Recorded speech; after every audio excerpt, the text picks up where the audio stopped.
Monsoon को लेकर सिरसा जिला प्रशासन अलर्ट हुआ। सिरसा जिला प्रशासन ने 82 गांव चिन्हित किए।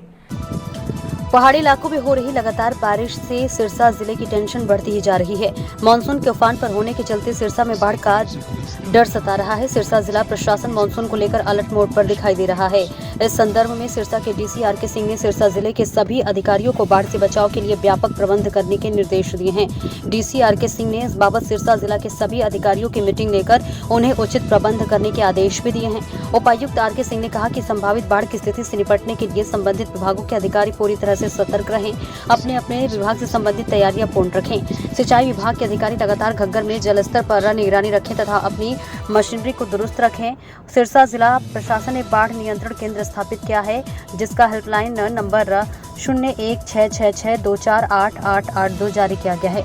उपायुक्त ने अपने कार्यालय कक्ष में अधिकारियों की बैठक लेकर दिशा निर्देश भी दिया और इस अवसर पर अतिरिक्त उपायुक्त डॉक्टर विवेक भारती सहित संबंधित विभागों के अधिकारी मौजूद रहे। उपायुक्त ने कहा है कि सभी अधिकारी अपने कर्मचारियों की घग्गर तटबंधों पर ड्यूटियां लगाएं ताकि जलस्तर पर निगरानी रखी जा सके और इसके अलावा ग्रामीणों से भी तालमेल बनाए रखें। गत वर्ष में आई आपदा के दौरान ग्रामीणों को विशेष सहयोग रहा था और उन्होंने कहा कि बाढ़ नियंत्रण केंद्र में 24 घंटे कर्मचारियों की ड्यूटी लगाई जाए।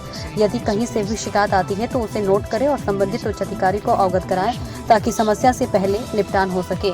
इसी के साथ उन्होंने कहा कि जिला प्रशासन द्वारा संभावित बाढ़ व अन्य किसी भी स्थिति से निपटने के लिए बाढ़ नियंत्रण केंद्र स्थापित किए गए हैं और इन सभी कंट्रोल रूम में अधिकारियों और कर्मचारियों की ड्यूटियां लगाई गई हैं तथा हेल्पलाइन नंबर भी जारी किए गए हैं। आपदा की स्थिति में नागरिक इन नंबरों पर संपर्क करके जानकारी दे सकते हैं। देखिए अक्षित कंपोज की रिपोर्ट। संबंधित एक अहम बात है, हमारे जो पत्रकार साथी ने जो बड़ा अच्छा अभी बात की थी कि जी फ्लड रोकने की तैयारी कर रहे हो।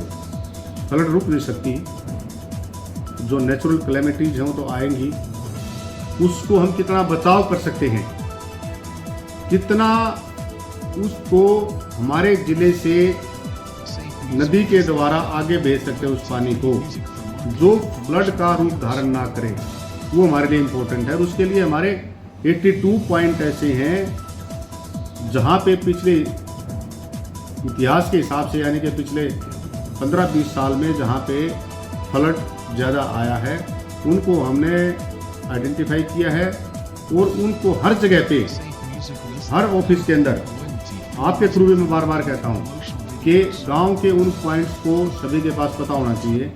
जैसे उदाहरण के तौर पर एक इशू को इस ढंग से मैंने लिया है कि जैसे जब कोई फ्लड आएगी तो 112 नंबर पे फ़ोन करते हैं। 112 नंबर पे फ़ोन करने वाले जो गाड़ी जाएगी उसको क्या ज़्यादा क्या पता वो गाड़ी जा सकती है, वो आगे फ़ोन करेगा।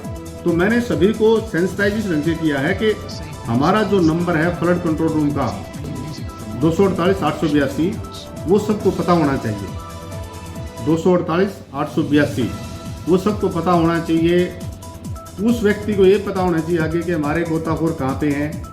उससे आगे जो गोताखोर उनको पता होना चाहिए हमने कहाँ पहुँचना है, हमारे अगर किश्ती की ज़रूरत हो कहाँ पहुँचनी है, अगर हमारे कट्टे की ज़रूरत है, अगर मान लें कोई बाई चांस अगर नदी में कोई दरार आ जाती है उसको रोकने के लिए कट्टे कहाँ से मिलेंगे, मिट्टी कहाँ से मिलेगी, तो वो सारी की सारी चीज़ें हमने तैयारी इस प्रकार से किया है और सबको सेंसिटाइज किया जाना अति आवश्यक है।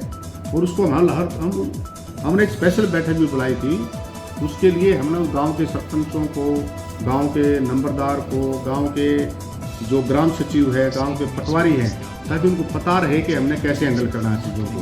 और हमने ये भी बताया लोगों से कि पानी से डरना नहीं, बिल्कुल भी किसी भी परिस्थितियों में कितना भी पानी है उससे डरना नहीं, उसका बल्कि मुकाबला करना है।